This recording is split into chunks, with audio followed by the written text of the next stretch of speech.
Well, hello, everybody, once again, and welcome back to another installment in our study of the book of Acts.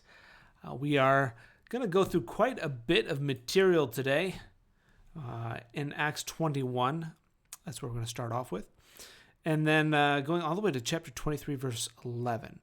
And in fact, the story of what we're looking at doesn't even end there. It's not even the most natural breaking point, but what we're looking at is so sequential, meaning that every bit you need to keep reading on and on. It's a long section that you're seeing here. In fact, all the way basically to the end of the book of Acts, these last 7 chapters, 8 chapters, becomes very difficult to break this down. Simply because they flow so nicely from one to the next. It's really telling all the same story. Again, we're focusing on Paul, and here we are in his return to Jerusalem and the trouble that he finds there. So this is how we're breaking it up today. Chapter 21, verses 1 to 16, looking at kind of the travel plans, how they got to Jerusalem. A couple interesting little facts in there that we'll glance at. And then verse 17 and 26, same chapter, Paul arriving in Jerusalem, what happens, and then in the next section, how he is arrested and his address to the crowd after he is arrested, and then finally his little trial that he has before the Sanhedrin, if you can call it a trial. Little recap of where we are and where we've come from. So we've been talking about the third missionary journey, and last time we focused in on Paul's trip, how he went around Macedonia. The third missionary journey is the dotted teal line. And how he came all the way to Corinth, stayed there for a few months, and then took the land route all the way back up to Mysia, got on a boat, landed in Miletus, met with the Ephesian elders, chatted with them a little bit and encouraged them, had to peel himself, or as we read in verse 1 today of our text, had to tear himself away from them. So hard was the departure.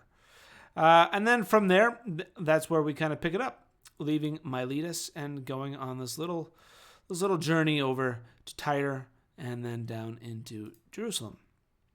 So some notable things that are happening in chapter 21, and I'm not going to read through all of this.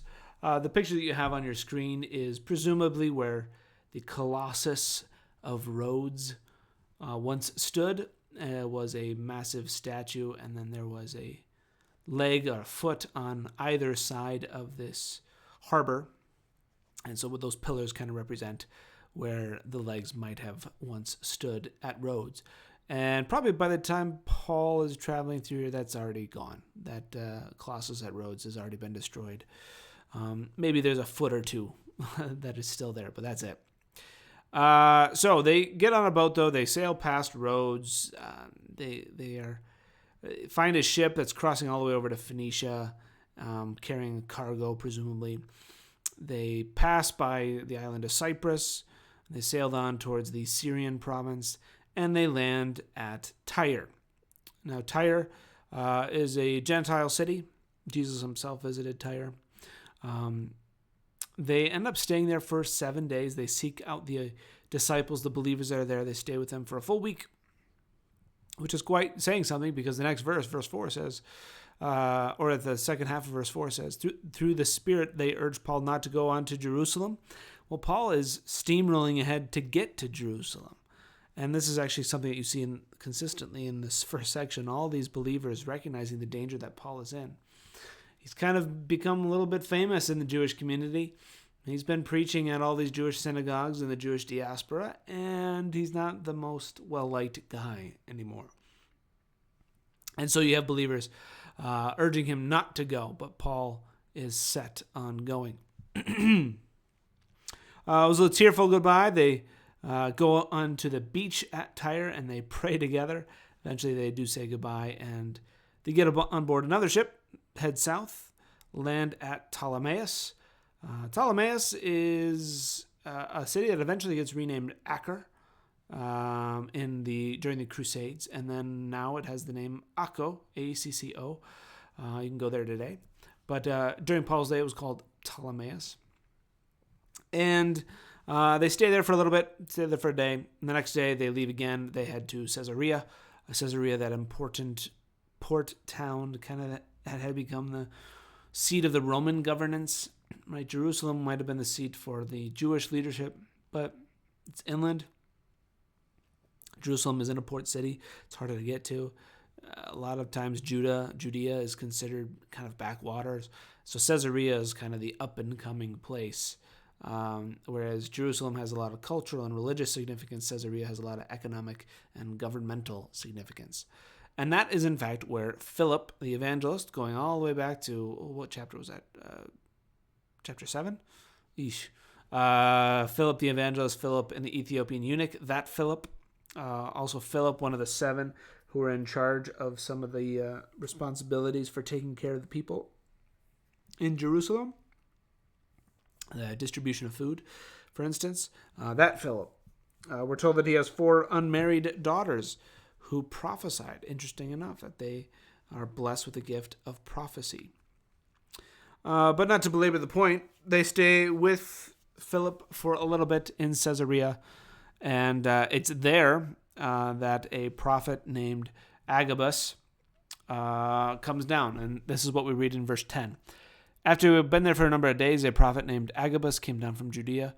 Coming over to us, he took Paul's belt, tied his own hands and feet with it, and said, "The Holy Spirit says, in this way the Jewish leaders in Jerusalem will bind the owner of this belt and will hand him over to the Gentiles."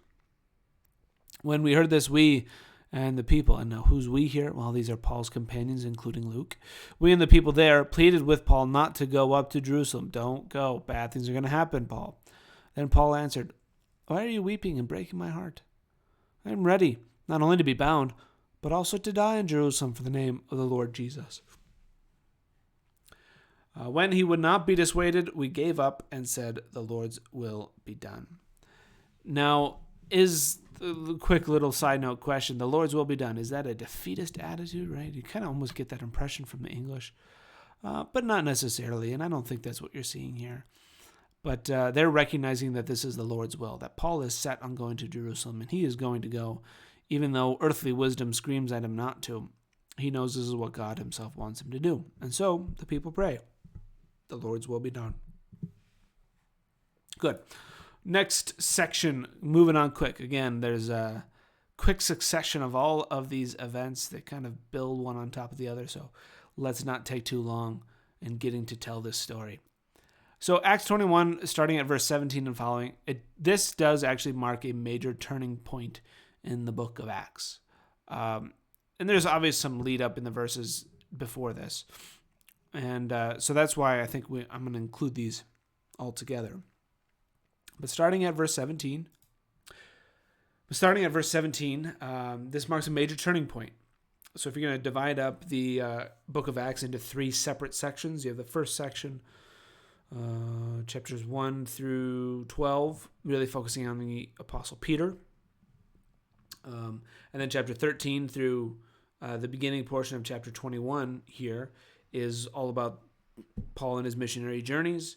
And then now, this third section is all about Paul as a prisoner. Paul as a prisoner, but also as a witness for Christ. So he's basically in chains from here on out, and there's some dispute on if he was able to get out on, for instance, like something like bail and do further mission work from the city of Rome, or if he's just in prison for the rest of his life. But he, as a prisoner, he's going to go all the way to Rome as a prisoner. He's going to be under house arrest there for a while. We're going to get several letters written from Paul from his imprisonment in Rome. For instance, the book written to the Philippians. I believe Ephesians and Colossians were also written from Rome. I believe Ephesians and Colossians might have been written from Corinth. But we do get several, like 2 Timothy, for instance, is definitely written when Paul is a prisoner. And at that point, he's expecting death. But he is going to remain a witness for Christ throughout all of this. Okay. What happens here?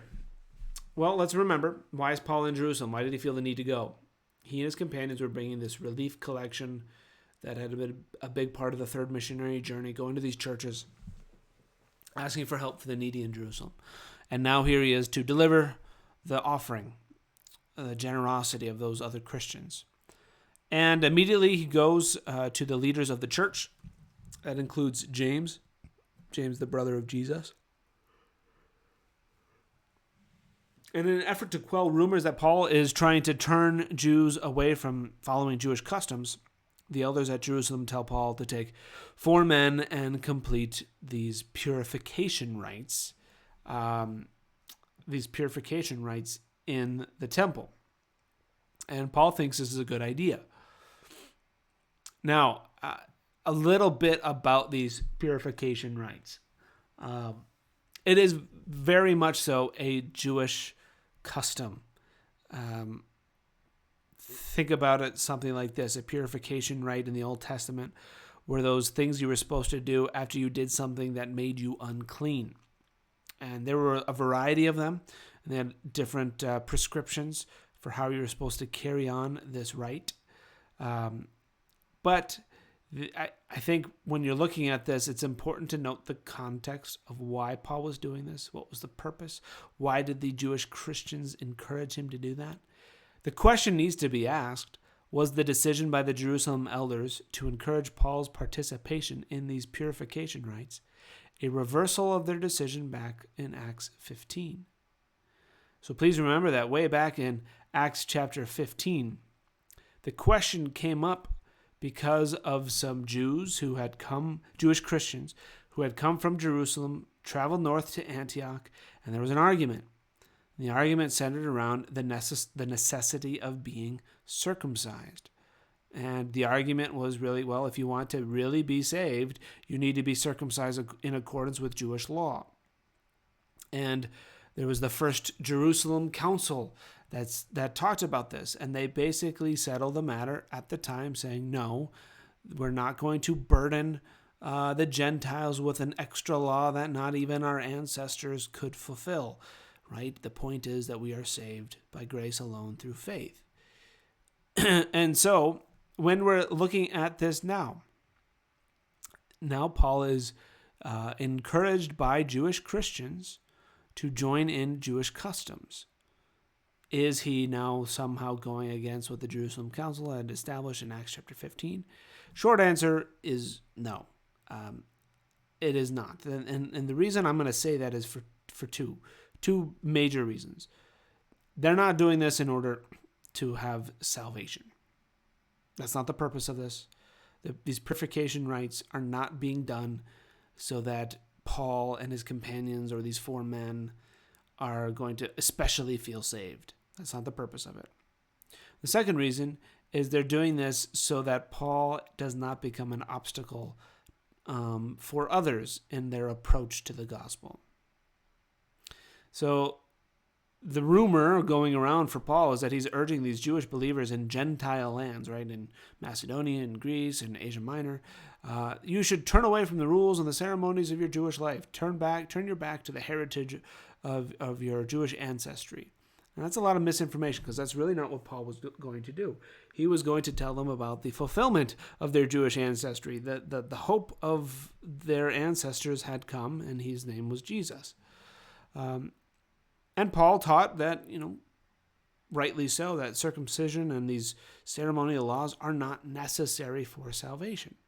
If you remember, he had Timothy circumcised, but not to make Timothy a better or more complete Christian out of him, but so that he could instead, in chapter 16, that he could carry on his work among the Jews, that his lack of circumcision would not become an obstacle as he's talking with Jews in Jewish synagogues. So there's a key difference there. There's nuance in this that needs to be addressed. Chapter 18, too, another point you could bring up, that in accordance with Jewish custom, Paul himself took a vow. Galatians 2, he refused Titus to become circumcised because some of the believers thought, again, that idea of Gentiles must be required to obey the law of Moses in order for them to be saved. And so he said in that context, no, he shouldn't be. But these purification rites, what are they exactly? Well, they're 7 days long.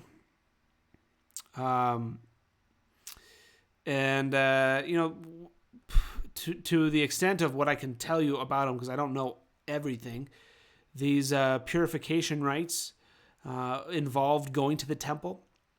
At the end, it involved going and declaring kind of what offerings you were going to bring.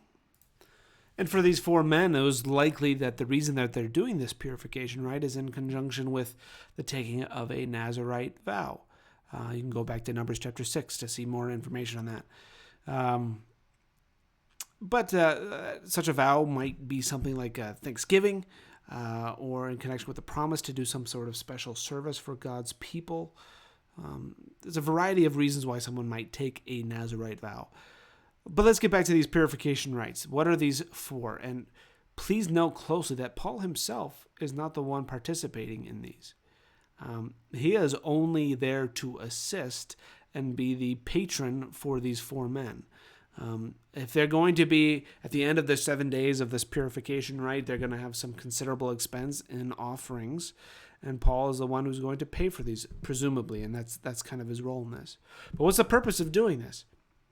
Well, the purpose for Paul is to show to all these other people around him that, yes, I am, in fact, not telling you to abandon your Jewish heritage, that you should be ashamed of the Old Testament, by no means. And so Paul, in an effort to keep the church's unity between Gentile Christians and Jewish Christians, he complies. It's an act of love for him to do this. Think of what Paul said in 1 Corinthians. To the Jews I became like a Jew to win the Jews. To those under the law I became like one under the law, as to win those under the law. So that's what Paul is doing here. Okay. Let's move on then. What is the result of this? Well, kind of in rapid fire succession. It doesn't the effort on Paul's part and the encouragement from the Jerusalem leaders of the Christian church there, like James and the elders of the Christian church, it doesn't work. The Jews from the province of Asia who are traveling, again, this is the time of Pentecost, so there was a lot of people visiting Jerusalem at the time. That was one of the reasons why Paul was rushing to get to Jerusalem, even though people were telling him to stay away. He wanted to get there in time for Pentecost. Anyways, so the Jews from the province of Asia recognize Paul, and they stir up a crowd. They know who this guy is. Their accusation is that he teaches everyone everywhere to go against Jewish custom. So that's the accusation made, and even though Paul is there in the temple helping these 4 men with a Jewish custom. And the proof of that they offer is that we saw a Gentile in the city with Paul. His name was Trophimus, an Ephesian, who was in the city at the same time that Paul was in, and evidently the crowd mistook this Gentile with one of the 4 men that Paul had brought into the temple grounds. Now, it was a crime punishable by death to be a Gentile in the temple. There was a Gentile outer court, but you were not allowed to go in where all the sacrifices were made, etc. And so there were, you can even go and see archaeological evidence of warnings at the temple entrances to say, hey, you Gentiles, you cannot go beyond this point. So the accusation is made, the proof is given, even though it's wrong, and even though the accusation is false too. In verses 30 to 31, this crowd kind of stirred up by these Asian Jews, and when I say Asian, I mean Asia Minor, Ephesus, etc. They seize Paul, they drag him from the temple, they take him out of the temple, interestingly enough, and they begin to try to kill him there. They begin to beat him to the point of ready to beat him to death. They take him out of the temple, though, first. I guess I could compare it to, I'm not going to rob the offering plate while the offering plate is on the altar. But as soon as the offering plate is in the office, well, now I can. Now it's okay because I'm outside of God's sight. It's just silly. It's ridiculous. But that's essentially what they're trying to do, right? They know they're not supposed to spill blood, especially spill blood in the temple. But God will care less if we're somehow outside of the temple when we do this terrible act. Yeah, it's a terrible line of thinking. Verses 31 and 32 talk about how, with all this going on, the commander of the Roman troops in the area, right, the guy in charge of law and order, he gets wind that something is happening in the temple. He rushes over, and he brings several soldiers, some officers, to rescue Paul. He tries to get some information from the crowd after putting Paul in chains, and he's getting mixed messages from the crowd. They're not being accurate in what they are saying. He doesn't really know who this guy is, and the crimes that are being levied against him are unclear. And so the Roman commander takes Paul probably to the Antonia Fortress, Antonia Tower. That is a tower that is connected to the temple grounds, and that was also where the Roman barracks were. So that's where Paul is being led to under Roman guard, and we're told that it's so bad, the crowd is so worked up that Paul has to be carried by the soldiers in order to get him through the crowd and get him into safety. And the crowd kept shouting, "Get rid of him." That's verse 36. Now, Paul, in Greek, asks the commander, "May I say something to you?" The commander is a little shocked. "Do you speak Greek?" he asks. "Aren't you the Egyptian who started a revolt and led 4,000 terrorists out into the wilderness some time ago?" Paul answered, "I am a Jew from Tarsus in Cilicia, a citizen of no ordinary city. Please let me speak to the people." Now, before I get to what Paul's going to say to the crowd, one thing I want to note. The commander is shocked that this Jew would be able to speak Greek. Now, it wasn't a request for information. He's just kind of taken it back. "Oh, you speak Greek? Wow, okay, cool." And then he mistakenly thinks that Paul is basically a terrorist. Now, the word that gets translated by the NIV as terrorist, I believe, is translated something more literally like dagger men. And this has some rich history behind it in this area. So there was a group of many who, they would essentially kill people swiftly and then go sneak back into the crowd so they couldn't be caught. They were essentially using terrorism, so the NIV's translation is not bad. We're going to read a little bit in the future about Ananias, the high priest. But Ananias actually was killed by one of those dagger men in the lead up to the destruction of Jerusalem by Rome. In 70 AD, that's when Rome is going to basically burn Jerusalem to the ground, including the temple.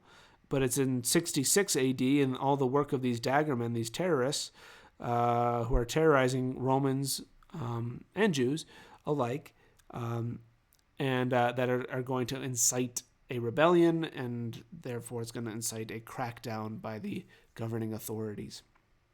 So a little tidbit there for you. You can read up more on it. I believe they're called dagger men. Okay, let's go to what Paul says now to the crowd. He asks the commander, "Can I make a speech?" Commander says, "Okay." And he says to the people, "Listen to my defense." He gives the Philippians 3 defense, right?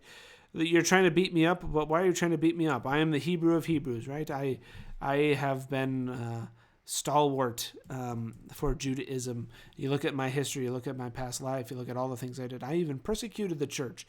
He brings all that up in this context here. He then goes on to talk about, well, what changed for him? Why is he now a proponent? Well, he talks about the road to Damascus. He talks about seeing Jesus, the risen Lord, and who tells him now what's going to happen. And to add further proof, he talks about how he was blinded. But when he goes and sees Ananias, not the Ananias, the high priest, but a different Ananias, when he goes and sees this Ananias, there's a miracle. Ananias says to him, "Brother Saul, receive your sight." And at that very moment, he was able to see again. Again, he's just relaying what we already know from earlier on in Acts. And he says that later on, he sees Jesus again, and Jesus at that time tells him, "Go, I will send you far away to the Gentiles." And that really is the sticking point, which is why I bring it up. Jesus saying to Paul, "Go, I will send you far away to the Jews? No, to the Gentiles." So the crowd responds. They are not happy. "Rid the earth of him. He's not fit to live." They had been listening to Paul up until he said that. But when he says, I will go, I'm sending you far away to the Gentiles, that's enough for them to say he deserves death. And the Roman commander is kind of in the middle of this, like, what now? He doesn't exactly know what's going on. He tells the crowd, okay, I'm going to take him to the barracks. He'll be flogged and interrogated, and that's how we'll find out the truth of this matter. Why are the people shouting at him like this? Paul, though, wisely, before they flog him, says, is it legal for you to flog a Roman citizen who hasn't even been found guilty? And that gives the man who's about to flog him, a centurion, pause. Centurion goes to the commander. Commander comes back to Paul, says, are you a Roman citizen? And Paul says, yes. And the commander said, I had to pay a lot of money to become a citizen, right? He's not a natural-born citizen. Paul said, I was born a Roman citizen. And that gives them even more pause. Immediately, they withdrew. The commander was alarmed by this, and he released Paul the next day. But there's still a mob. There's still anger in the streets. There's still rioting going on, people calling for Paul to be killed. And so what's going to happen next? There's something going on, and that commander knows it, and he wants to find out exactly why Paul was being accused by the Jews. So he gets all the chief priests and the members of the Sanhedrin together, and there's a little trial before the Sanhedrin. And that's really going to take us into chapter 23, 22, verse 30 through the end of our section, 23, verse 11. And Paul goes before the chief priests, the Sanhedrin here, and there is the other Ananias, the high priest Ananias, who was the high priest from, I want to say like 47 AD to 69 AD, but I could be wrong on those dates. I think I am wrong on those dates. Somewhere around that time frame, though. And Ananias immediately, after Paul says, he wants to begin his little speech. He says, my brothers, I fulfill my duty to God in all good conscience to this day. And the high priest orders the people standing next to him to hit him in the mouth, punch him. And Paul then turns to this man who doesn't recognize right away. He says, God will strike you, you whitewashed wall. You sit here to judge me according to the law. You yourself violate the law by commanding that I be struck. He's basically saying, like, you have no right to do this. And then the people next to him say, hey, you're insulting the high priest. How dare you? And it's at that point that Paul kind of backs up, says, brothers, I didn't realize that he was the high priest. For it is written, do not speak evil about the ruler of your people. Now, whether or not the Sanhedrin at this point recognize who Paul is, and he's a former Pharisee, and that he was at one time an up-and-comer, again, this is years and years later, that's unclear if anybody knew who he was or how he had lived previously as a Pharisee. But I think Paul's point here in saying, do not speak evil about the rule of your people, is good. It shows the Sanhedrin that he knows Scripture, that he knows the Old Testament. All right. So Paul, knowing and kind of looking around the room, he's already been hit in the mouth. He's already been punched. He knows he's not going to get a fair trial. He knows that this is kind of a sham. So he recognizes the crowd. He says he sees that there are Sadducees and there are Pharisees in this Sanhedrin. And so he says, my brothers, I am a Pharisee descended from Pharisees. I stand on trial because of the hope of the resurrection of the dead. And then he shuts up. That is a very clever defense. And reason being is that the Pharisees and Sadducees are kind of like two different sects of Judaism. And the biggest thing that differentiates these two sects is the belief in the resurrection of the dead. The Sadducees say it's not going to happen. The Pharisees say it's going to. And so by Paul bringing this up and kind of just sitting back on his hands is allowing an argument into this, and a disputed Sanhedrin is not going to come to any decision. And that's exactly what happens. There's a great uproar. Some of the teachers of the law who are Pharisees stood up, and they argued vigorously, and they said, we find nothing wrong with this man. What if a spirit or an angel has spoken to him? And that just kind of incenses the Sadducees even more. And the dispute became, verse 10, the dispute became so violent that the commander was afraid Paul would be torn to pieces by them. Oof. He ordered the troops to go down, take him away from them by force, and bring him into the barracks. The next night, the Lord stood near Paul and said, Take courage, as you have testified about me in Jerusalem, so you must also testify in Rome. You had all of those believers telling Paul, don't go to Jerusalem, don't go to Jerusalem. But Paul knew that God wanted him to go. And here it is again. You testified about me in Jerusalem. You're going to keep testifying about me in Rome. That's really where we're headed next. I hope you'll tune in next time as we continue looking at this, and to take courage as you go about testifying to your neighbors, your friends, your communities, your church. Testify about Christ and take courage. God be with you all. Thanks for joining in today.